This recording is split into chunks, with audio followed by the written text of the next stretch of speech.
The National Museum of the United States Air Force conducts every other year its World War I fly-in.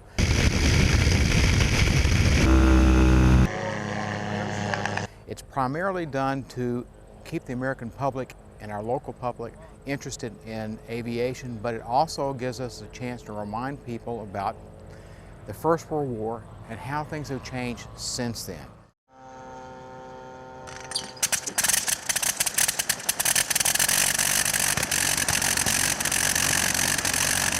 It's a 1917 Clerget 9B, which is a 130 horsepower rotary engine that was built for the Sopwith Camel. I'm an airplane guy. I'm actually an FAA inspector for my primary job. I used to be an airline pilot, and I flew B-52s in the Air Force, so I've always been nuts about airplanes, and I've always wanted a World War I fighter. My name's Butch Witlock, and I'm representing the pilot George von Hontelmann, who was a 25 victory ace for the German Air Force. Plane took about 2 years to build, and I've been flying it for about 5 years now. This is my second dawn patrol with this particular airplane. Well, I'm flying a Nieuport 23. It's in Belgian colors. I flew fighters in the military, and what I've learned from flying this is gunnery in World War I would have been incredibly difficult. The machine vibrates, the gun vibrates, the wind affects you a lot, and it would just, and it's understandable why the aces were the guys that really bored in close.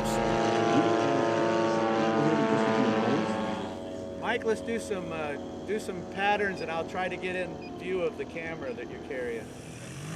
The 100th anniversary of the beginning of World War I, and we're here to commemorate that, and we're a group of, we call ourselves Dawn Patrollers.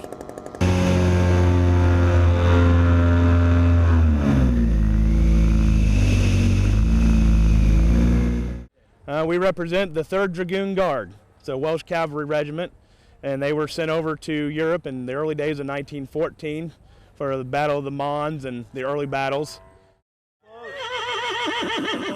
In World War I, there were 6 million horses used in World War I by the entire world at war. And out of the 6 million, only 68,000 came home. That's a little over 1%. The rest of them died in combat or due to disease or malnutrition. We've been here, the fly-in, ever since you've had one. We try to do a little bit different, even though about 90% of the things inside are original from the time period, German and American. We picked the 42nd Royal Highlanders to be able to represent them. The 2nd Battalion was actually from India at the beginning of the war and ended up over in the Middle East. They landed in Basra in Iraq, and to protect the King's oil fields and the Suez Canal. So really the story is the same, as just a different time.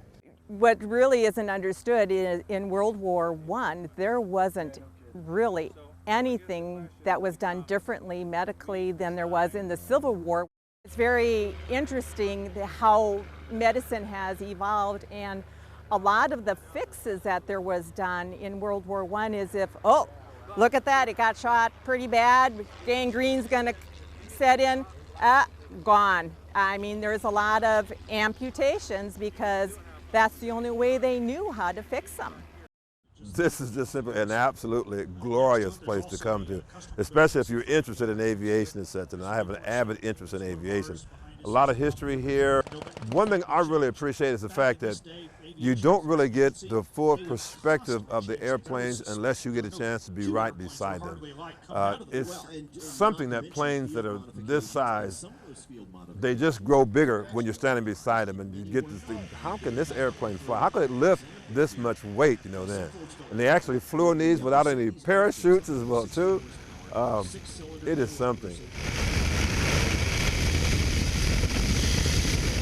They've done a really nice job here recreating the atmosphere of 1917 and 18.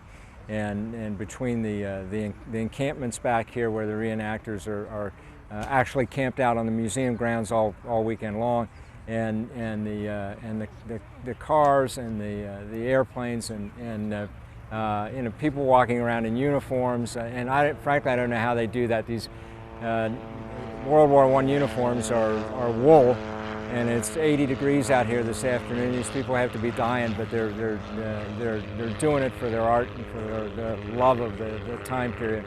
The thing we've done this year where they do a shoot down and the reenactors go out there to capture and the pilot and taking prisoners, just fantastic. I mean, everybody's been having such a great time. This is the 9th one of these, and going back to '96, I've been up here for every one of them. So, wouldn't miss it for the world.